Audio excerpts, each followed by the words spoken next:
희생적 죽음과 구원을 통해 인도주의적 작가 정신을 드러낸 화수분. 반어적 이름인 행랑아범 화수분에게 어떤 기구한 사연이 있을까요? 화수분, 시작합니다.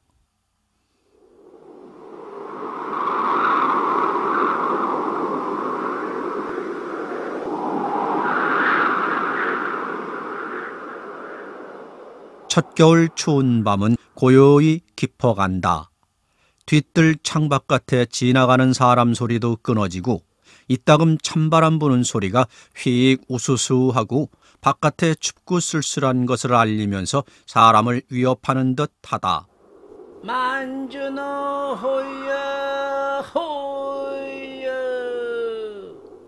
길게 그리고도 힘없이 외치는 소리가 보지 않아도 추워서 수그리고 웅크리고 가는 듯한 사람이 몹시 처량하고 가엾어 보인다. 어린애들은 모두 잠들고 학교 다니는 아이들은 눈에 졸음이 잔뜩 몰려서 입으로만 소리를 내어 글을 읽는다. 나는 누워서 손만 내놓아 신문을 들고 소설을 보고 안엔 이불을 들쓰고 어린애 저고리를 찢고 있다. 누가 우나? 일하던 아내가 말하였다. 아니야요. 그 절름발이가 지나가면 무슨 소리를 찌꺼리면서 그러나 봐요. 공부하던 애가 말한다. 우리들은 잠시 그 소리를 들으려고 귀를 기울였으나 다시 각각 그 하던 일을 계속하여 다시 주의도 하지 아니하였다. 그러다가 우린 모두 잠이 들어버렸다. 나는 자다가 꿈결같이 으으으으 하는 소리를 들었다. 잠깐 잠이 반쯤 깨었으나 다시 잠들었다. 잠이 들려고 하다가 또 깜짝 놀라서 깨었다. 그리고 아내에게 물었다. 저기 누가 울지 않소? 아범이구려. 나는 벌떡 일어나서 귀를 기울였다. 과연 아범의 우는 소리다. 행랑에 있는 아범의 우는 소리다. 어찌하여 우는가? 사나이가 어찌하여 우는가? 자기 시골서 무슨 슬픈 상사의 기별을 받았나? 무슨 원통한 일을 당하였나? 나는 생각하였다. 어이어이 느껴 우는 소리를 들으면서 아내에게 물었다. 아범이 왜 울까? 글쎄요, 왜 울까요?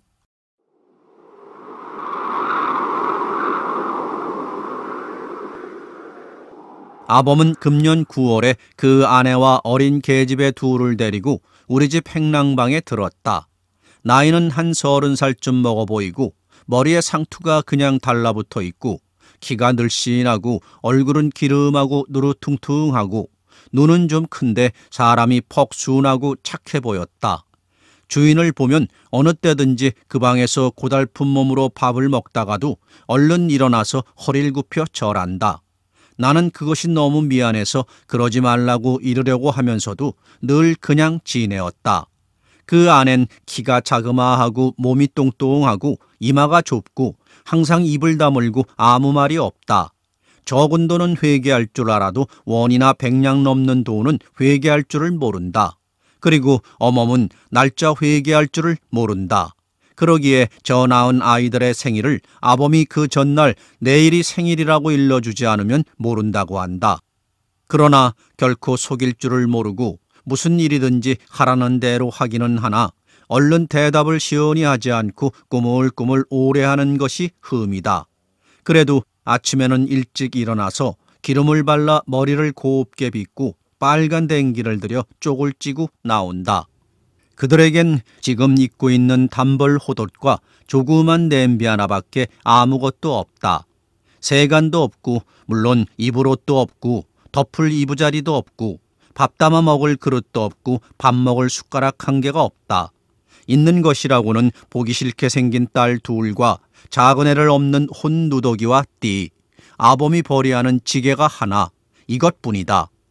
밥은 우선 주인집에서 내어간 사발과 숟가락으로 먹고 물은 역시 주인집 어린애가 먹고 비운 가루우유통을 갖다가 떠먹는다. 9살 먹은 큰 계집엔 몸이 좀 뚱뚱하고 얼굴은 컴컴한데 이만 어미 닮아서 좁고 볼은 아비 닮아서 축 늘어졌다. 그리고 이르는 말은 하나도 듣는 법이 없다. 그 어미가 아무리 욕하고 때리고 하여도 볼만 부어서 까딱 없다. 도리어 어미를 욕한다. 꼭 서서 어미 보고 눈을 부르대고 저 깍쟁이가 왜 야단이야? 하고 욕을 한다. 먹을 것이 생기면 자식 먹이고 남편 대접하고 자기는 늘 굶는 어미가 헛입 노릇이라도 하는 것을 보게 되면 저 망할 깨집년이 뭘 혼자만 처먹어? 하고 욕을 한다. 다만 자기 어미나 아비의 말을 아니 들을 뿐 아니라 주인 마누라나 주인 나리가 무슨 말을 일러도 아니 듣는다. 먼 데 있는 것을 가까이 오게 하려면 손수 붙들어 와야 하고 가까이 있는 것을 비키게 하려면 붙들어다 치워야 한다. 다음에 작은 계집엔 돌을 지나 3살 먹은 것인데 눈이 커다랗고 입술이 삐죽 나오고 걸음은 겨우 빼뚤빼뚤 걷는다. 그러나 여태 말도 도무지 못하고 새벽부터 하루 종일 붙들려 매어 끌려가는 돼지 소리 같은 크고 흉한 소리를 내어 울어서 해를 보낸다. 울지 않는 때라곤 먹는 때와 자는 때뿐이다. 그러나 먹기는 썩 잘 먹는다. 먹을 것이라고 눈앞에 보이기만 하면 죄다 빼앗아 2 다리 사이에 넣고 다리와 팔로 웅크리고 옹옹 소리를 내면서 혼자서 먹는다. 그렇게 심술 사나운 큰 계집에도 다 빼앗기고 조려내서 얻어먹지 못한다. 이렇기 때문에 작은 것은 늘 어미 뒷잔등에 엎여 있다. 만일 내려놓아 버려두면 그냥 땅바닥을 벗은 몸으로 2 다리를 턱 내뻗치고 묶여가는 돼지 소리로 동리가 요란하도록 냅다 지른다. 그래서 어멈은 밤낮 작은 것을 업고 큰 것과 싸움을 하면서 얻어먹지도 못하고 물깃고 걸레질 치고 빨래하고 서서 돌아간다. 작은 것에겐 젖을 먹이고 큰 것의 욕을 먹고 성화받고 사나이에게 웅얼웅얼 하는 잔말을 듣는다. 밥 지을 쌀도 없는데 밥 안 짓는다고 욕을 한다. 그리고 아범은 밝기도 전에 지게를 지고 나갔다가 밤이 어두워서 들어오지만 하루에 2끼를 못 끓여 먹고 대개는 벌이가 없어서 새벽에 나갔다가도 오종 때나 되면 일찍 들어온다. 들어와서는 흔히 잔다. 이런 때는 온종일 그 이튿날 아침까지 굶는다. 그때마다 말없던 어멈이 옹알옹알 바가지 긁는 소리가 들린다. 어멈이 그 애들 때문에 그렇게 애쓰고 그들의 살림이 그렇게 어려운 것을 보고 나는 이따금 이렇게 생각하였다. 아내에게 말도 한다. 에이구, 저 애들 누굴 죽이나 하지. 위에 말한 것은 아범과 그 식구의 대강한 정형이다. 그러나 밤중에 그렇게 서울 깨운 까닭은 무엇인가?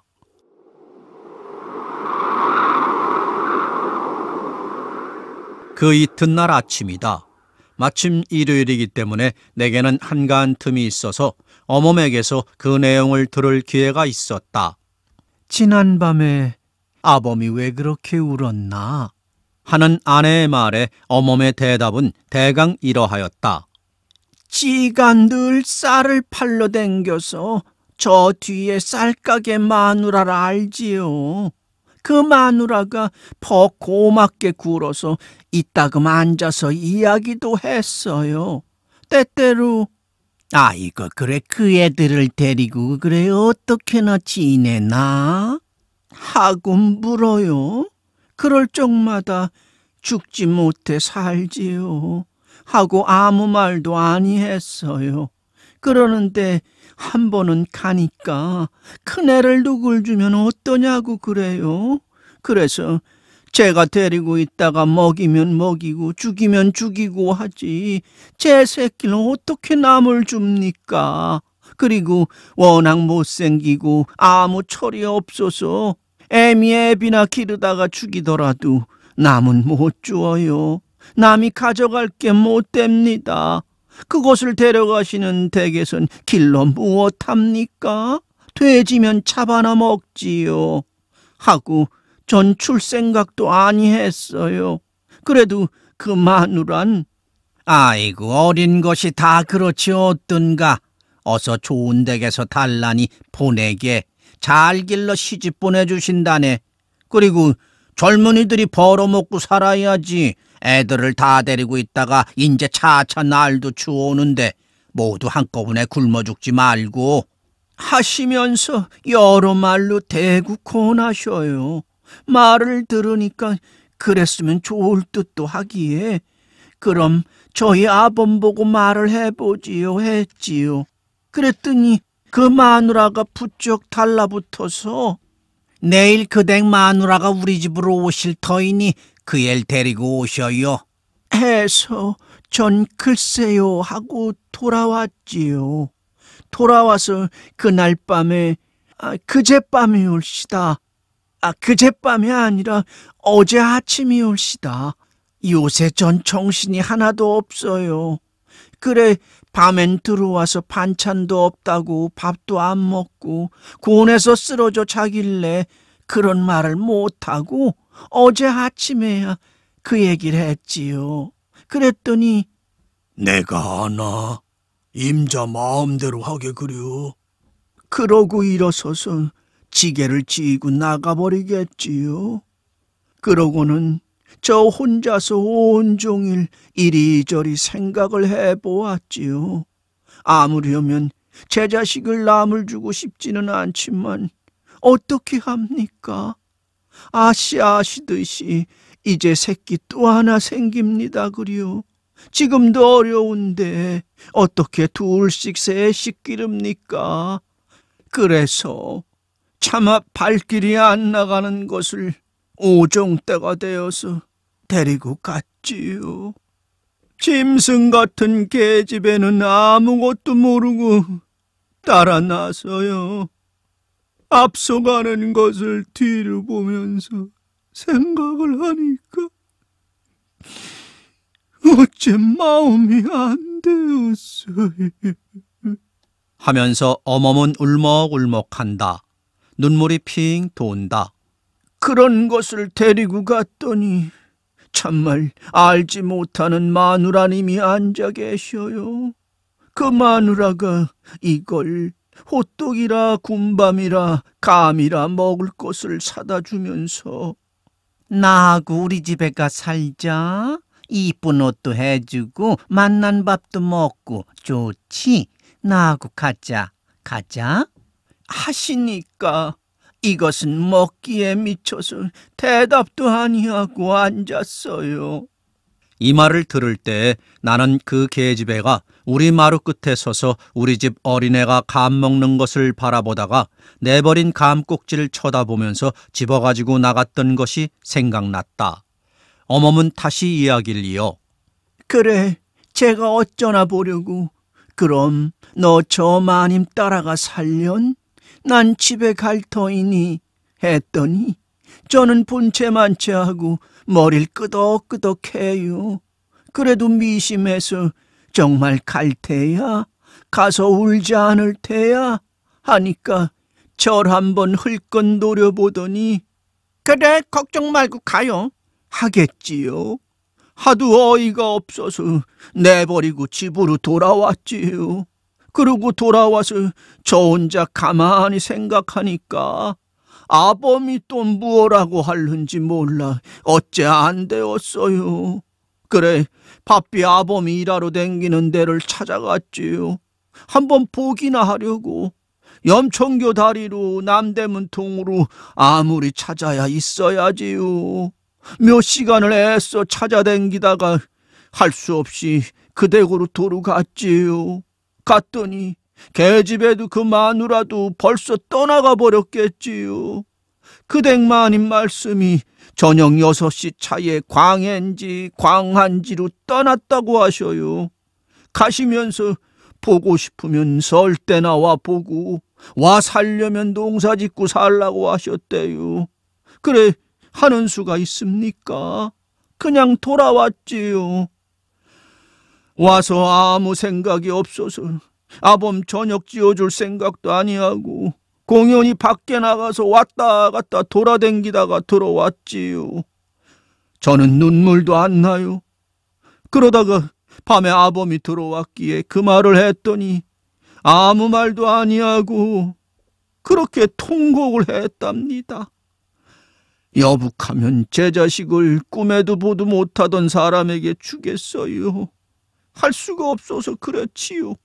집에 두고 굶기는 것보다 나을까 해서 그랬지요. 아범이 본래는 저렇게는 못 살진 않았답니다. 저희 아버지 살았을 때는 벼 100석이나 하고 삼형제가 양평시골서 남부럽지 않게 살았답니다. 이름들도 모두 좋지요. 맏형은 장자요, 둘째는 거부요, 아범이 셋째인데 화수분이랍니다. 그런 것이 제가 간 후부터 시아버님 돌아가시고 그리고 맏아들이 죽고 농사미천인 소 한 마리를 도적 맞고 하더니 차츰 못 살게 되기 시작해서 종래 저렇게 거지가 되었답니다. 지금도 시골 큰 대길 가면 굶진 아니할 것을 부끄럽다고 저러고 있지요. 산에 못생긴 건 할 수가 없어요. 우린 이제야 비로소 아범이 어제 울던 까닭을 알았고, 이때 나는 비로소 아범의 이름이 화수분인 것을 알았고 양평 사람인 줄도 알았다.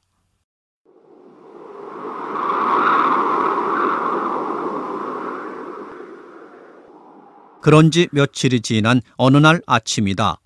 화수분은 새 옷을 입고 갓을 쓰고 길 떠날 행장을 차리고 안으로 들어온다. 그것을 보니까 지난밤에 아내에게서 들은 말이 생각난다. 시골에 있는 형 거부가 일하다가 발을 다쳐서 일을 못하고 누워있기 때문에 가뜩이나 흉년인데다가 일을 못해서 모두 굶어 죽을 지경이니 아범을 오라고 하니 가봐야 하겠다는 말을 듣고 나는 그래 가봐야겠군 하니까 아낸 김장이나 해주고 가야 할 터인데 하기에 글쎄 그럼 그렇게 이르지. 한 일이 있었다. 아범은 뜰에서 허리를 한번 굽히고 말한다. 날이 댕겨오겠습니다. 제 형이 일하다가 도끼로 발을 찍어서 일을 못하고 누웠다니까 가봐야겠습니다. 가서 추수나 해주고는 곧 오겠습니다. 그저 나리땡만 믿고 갑니다. 나는 어떻게 대답을 했으면 좋을지 몰라서 잘 댕겨오게 하였다.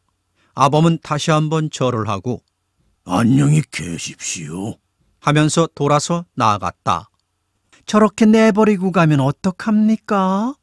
우리도 살기 어려운데 어떻게 불 때 주고 먹이고 입히고 할 테요. 그렇게 곧 오겠소? 이렇게 걱정하는 아내의 말을 듣고 나는 바삐 나가서 화수분을 불러서 곧 댕겨오게 겨울을 나서는 안 되네 하였다. 곧 댕겨옵지요. 화수분은 뒤를 돌아보고 이렇게 대답을 하고 달아난다.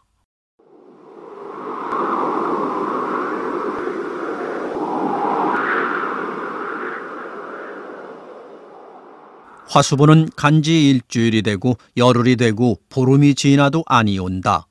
어멈은 아범이 추수해서 쌀말이나 지고 돌아오길 밤낮 기다려도 종래 오지 아니하였다. 김장 때가 다 지나고 입동도 지나고 정말 추운 겨울이 되었다.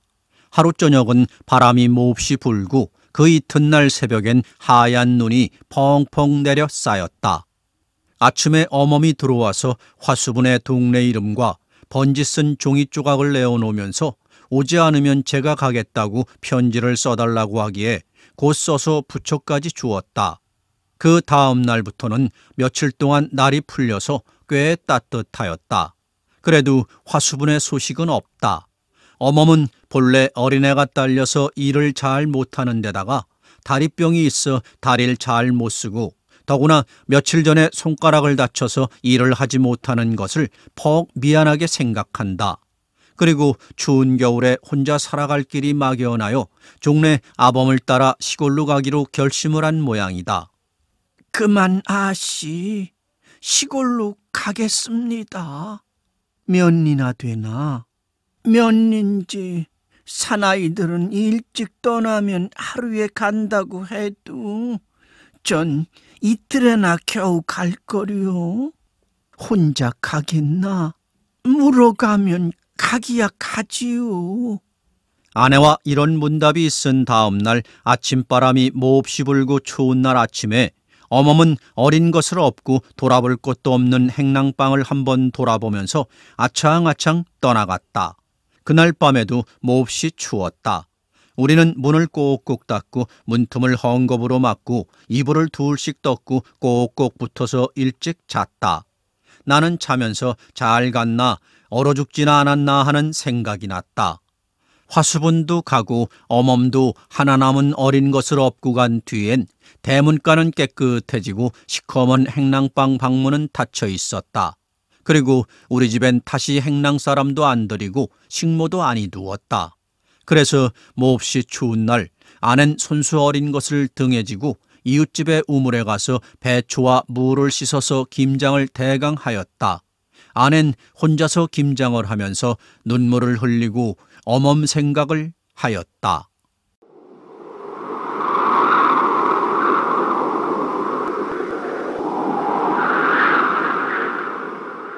김장을 다 마친 어떤 날 추위가 풀려서 따뜻한 날 오후에 동대문 밖에 출가해 사는 동생 S가 오래간만에 놀러왔다. S에게 비로소 화수분의 소식을 듣고 우린 놀랐다. 그들은 본래 S의 시댁에서 천거에 보낸 것이다. 그 소식은 대강 이렇다. 화수분이 시골 간 후에 형 거부는 꼼짝 못하고 누워있기 때문에 형 대신 겸 두 사람의 일을 하다가 몸이 지쳐 몸살이 나서 넘어졌다. 열이 몹시 나서 정신없이 앓으면서도 귀동이 서울서 강화 사람에게 준 큰 계집에 귀동이를 부르고 늘 울었다. 귀동아, 귀동아, 어딜 갔니? 잘 있니? 그러다가는 흐득흐득 느끼면서 그렇게 먹고 싶어하는 사탕 하나도 못 사주고 연시 한 개 못 사주고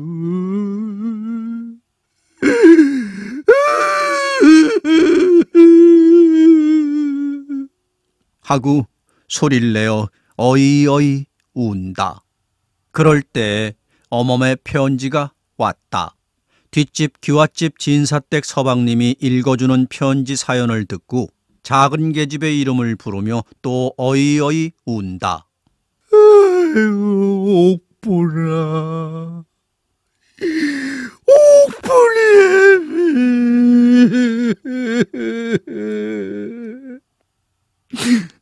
울다가 벌떡 일어나서 서울서 넉마전에서 사입고 간 새 옷을 입고 갓을 썼다. 집안 사람들이 굳이 말리는 것을 뿌리치고 화수분은 서울을 향하여 어멈을 데리러 떠났다. 쌀이문 밖에를 나가 화수분은 나는 듯이 달아났다. 화수분은 양평서 오정이 거의 되어서 떠나서 해져갈 즈음에서 백리를 거의 와서 어떤 높은 고개를 올라섰다. 칼날 같은 바람이 뺨을 친다. 그는 고개를 숙여 앞을 내려다보다가 소나무 밑에 시꺼머리한 사람의 모양을 보았다. 그곳을 곧 달려가 보았다. 가본즉 그것은 옥분과 그의 어머니다. 나무 밑 눈 위에 나뭇가지를 깔고 어린 것 없는 헌 누더기를 쓰고 한 끝으로 어린 것을 꼭 안아가지고 웅크리고 떨고 있다. 화수분은 왁 달려들어 안았다. 어멈은 눈은 떴으나 말은 못한다. 화수분도 말을 못한다. 어린 것을 가운데 두고 그냥 껴안고 밤을 지낸 모양이다.